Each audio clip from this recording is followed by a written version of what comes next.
545 ಎಕರೆಯಿಂದ ನಾವು ಸಂಪೂರ್ಣ ಸ್ವಚ್ಛಗೊಳಿಸಿದ್ದೀವಿ, ಪುನಶ್ಚೇತನಗೊಳಿಸಿದ್ದೀವಿ. 545 ಎಕರೆ ನೀವು ಇನ್ ಟರ್ಮ್ಸ್ ಆಫ್ ಏನಾಗುತ್ತೆ, ಇಲ್ಲಿ ಇದು ಮಣ್ಣಲ್ಲ, ಇದು ಅತ್ಯಂತ ಫಲವತ್ತಾದ ಮಣ್ಣಿದು. ಸುಮಾರು 1,95,000 ಟ್ರ್ಯಾಕ್ಟರ್ ಲೋಡ್ ಮಣ್ಣು ರೈತರು ತೊಗೊಂಡೋಗಿದ್ದಾರೆ. 16 ಕೆರೆಯಿಂದ ಸುಮಾರು 1,95,000 ಟ್ರ್ಯಾಕ್ಟರ್ ಲೋಡ್ ಅಂದರೆ ಲೆಕ್ಕ ಹಾಕೊಳ್ಳಿ ನೀವು. ಅಷ್ಟು ಅಂದರೆ ಅಷ್ಟೊಂದು ಫಲವತ್ತಾದ ಮಣ್ಣು ರೈತರಿಗೆ ತಲುಪಿದೆ.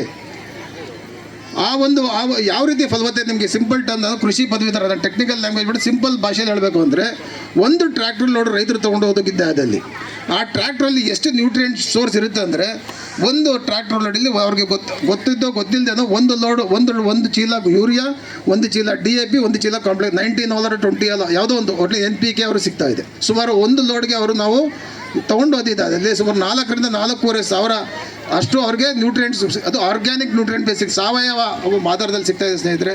ಇಲ್ಲಿ ತನಕ ನಾವು ಸುಮಾರು ರೈತರು 1,92,000 ಅಷ್ಟು ಟ್ರ್ಯಾಕ್ಟರ್ ಲೋಡ್ ತೊಗೊಂಡೋಗಿದ್ದಾರೆ.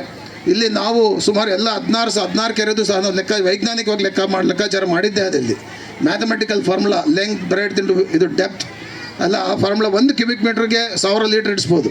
ಸೊ ಆ ಲೆಕ್ಕಾಚಾರದಲ್ಲಿ ನಾವು ಗೌರಿಬಿದನೂರನ್ನ ಲೆಕ್ಕಾಚಾರ ಮಾಡಿಕೊಂಡ್ರೆ ಸುಮಾರು ಇಲ್ಲಿ ತನಕ ನಾವು ಸುಮಾರು 240 ಕೋಟಿ ಲೀಟ್ರನ್ನ ಶೇಖರಣೆ ಮಾಡ್ಕೊಳ್ತಕ್ಕಂಥ ವ್ಯವಸ್ಥೆನ ಕಲ್ಪಿಸಿದ್ದೀವಿ. ಗೌರಿಬಿದನೂರು ಸೇವಾ ಪ್ರತಿಷ್ಠಾನದಿಂದ ಸುಮಾರು 240 ಕೋಟಿ ಲೀಟ್ರನ್ನ ಶೇಖರಣೆ ವ್ಯವಸ್ಥೆನ ಸಾಮರ್ಥ್ಯನ ನಾವು ಸೃಜಿಸಿದ್ದೀವಿ ಅಂತ ಹೇಳೋದಕ್ಕೆ ಇಷ್ಟಪಡ್ತೇನೆ. ನೀವು ಯಾವ ರೀತಿ ಹೇಳ್ಬೋದು ಅಂದರೆ, ಇವಾಗ ಮಾಡಿರ್ತಕ್ಕಂಥ 16 ಕೆರೆ ನೀರನ್ನು ನಮ್ಮ ಪ್ರತಿಯೊಬ್ಬ ಭಾರತೀಯನಿಗೂ ಸಹ 2 ಲೀಟ್ರ್ ನಾವು ಕೊಡ್ಬೋದು. 2 ಲೀಟ್ರನ್ನ 16 ಕೆರೆಯಲ್ಲಿ ನೀರನ್ನು ಆ ಮಟ್ಟಕ್ಕೆ ನಾವು ಕೆಲಸ ಮಾಡ್ತೀವಿ ಅಂತ ಹೇಳೋಕ್ಕೆ ಇಷ್ಟಪಡ್ತೇನೆ. ಮುಂದಿನ ದಿನಗಳಲ್ಲಿ ಮುಂದಿನ ವರ್ಷ ಇವಾಗೇನು 16 ಕೆರೆ ಮಾಡಿದ್ದೀವಿ, ಮುಂದಿನ ವರ್ಷ ಒಂದೇ ವರ್ಷದ 25 ಕೆರೆ ಮಾಡ್ತಕ್ಕಂಥ ವೀರ ಸಂಕಲ್ಪ ಹೊಂದಿದ್ದೀವಿ ನಾವು. ನಿಮ್ಮೆಲ್ಲರ ಸಹಕಾರದೊಂದಿಗೆ, ನಿಮ್ಮೆಲ್ಲರ ಒಂದು ಆಶೀರ್ವಾದದೊಂದಿಗೆ, ವಿಶೇಷವಾಗಿ ಗಂಗಾತಾಯಿ ಆಶೀರ್ವಾದದೊಂದಿಗೆ ನಾವು ಖಂಡಿತ ಕೆಲಸ ಮಾಡ್ತೀವಿ ಅಂತ ಹೇಳ್ತಾ, ಈ ಇದನ್ನ ಬಹುಶಃ ಇದು ಗೌರಿಬಿದನೂರು ಚರಿತ್ರೆಯಲ್ಲಿ ಯಾವತ್ತು ಕೆರೆ ಗಂಗೆ ತಾಯಿಗೆ ಒಂದು ಪೂಜೆ ಮತ್ತು ಭಕ್ತಿ ಭಾವದಿಂದ ಪೂಜೆ ಮಾಡಿರ್ತಕ್ಕಂಥ ನಿದರ್ಶನ ಇಲ್ಲ. ಯಾಕಂದರೆ ನಂದು ಇವಾಗ 52 ವರ್ಷ ಆಯಿತು, ನಾವು ನೋಡ್ಕೊತ ಬಂದಿದ್ದೀವಿ. ಪ್ರಥಮವಾಗಿ ಇದೊಂದು ಹೊಸ ಪದ್ಧತಿನ ನಾವು ಗೌರಿಬಿದನೂರು ಸೇವಾ ಪ್ರತಿಷ್ಠಾನದಿಂದ ಚಾಲೂ ಮಾಡಿದ್ದೀವಿ. ಬಿಕಾಸ್ ಪ್ರಕೃತಿನೇ ದೇವರು, ವಿಶೇಷವಾಗಿ ಗಂಗಾ ತಾಯಿನೇ ಎಲ್ಲ ಜೀವಕ್ಕೂ ಮೂಲ. ಆ ತಾಯಿಗೆ ಭಕ್ತಿಪೂರ್ವಕವಾಗಿ ನಾವು ಇದನ್ನು ಎಲ್ಲ ನಮ್ಮ ಗೊಡಕ್ನಾಪುರದ ನಮ್ಮ ಸಹೋದರಿಯರು ಬಂದಲ್ಲಿ ಪೂಜೆ ಸಲ್ಲಿಸಿದ್ದಾರೆ.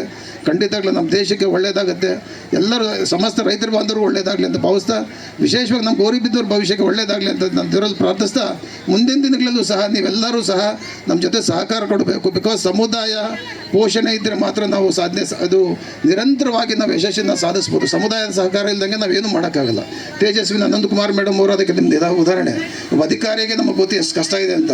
ಒಬ್ಬ ಸಂಸ್ಥೆ ನಡೆಸ್ಕೊಂಡವರು ಯಾವ ರೀತಿ ಕೆಲಸ ಮಾಡೋದಕ್ಕೆ ನಮಗೆಲ್ಲರಿಗೂ ಸಹ ಮಾದರಿಯಾಗಿದ್ದಾರೆ ಅವರು. ಆ್ಯಂಡ್ ವಿಶೇಷವಾಗಿ ಗೊಡಕ್ನಾಪುರದ ಕೆರೆ ಬಗ್ಗೆ ನಾನು ಹೇಳಲೇಬೇಕು. ಇಲ್ಲಿ ವರುಣ್ ಅಂತ ಹುಡುಗ ಇದ್ದಾನೆ, ಅದ್ಭುತವಾಗಿ ನಿಸ್ವಾರ್ಥವಾಗಿ ಯಾಕಂದ್ರೆ ನಾವು ಬೈತಾ ಇರ್ತೀವಿ, ಅಷ್ಟು ತಾಳ್ಮೆಯಿಂದ ಬಯಸ್ಕೊಂಡು ಏನು ಮಾಡಿದ್ರು ಸಹ ನಿಸ್ವಾರ್ಥವಾಗಿ ಏನು ನಮ್ಮ ಹತ್ರ ಇಚ್ಛಿಸದೆ ಬಾ ಮೇಲ್ ಬಾ. ಸೊ ವರುಣ್ಗೆ ನಾವು ಎಷ್ಟು ಧನ್ಯವಾದ ಹೇಳಿದ್ರು ಸಾಲದು.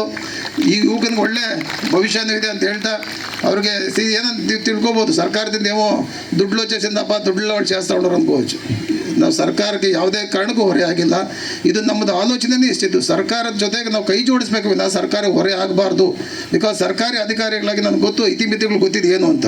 ಸೊ ಇಷ್ಟೊಂದು ಸ್ಪೀಡಾಗಿ ಗುಣಾತ್ಮಕವಾಗಿ ಕೆಲಸ ಮಾಡಿದ್ದೀವಿ ಅಂದರೆ ಎಲ್ಲೋ ಒಂದು ಕಡೆ ಸರ್ಕಾರ ಜೊತೆ ಪಾಲುದಾರಿಕೆಯನ್ನು ಕೆಲಸ ಮಾಡೋದಕ್ಕೆ ಆಗಿದೆ ಅಂತ ಭಾವಿಸ್ತಾ, ಸರ್ಕಾರದಿಂದ ನಾವು ಖಂಡಿತ 5 ಪೈಸಾನೂ ತೊಗೊಂಡಿಲ್ಲ.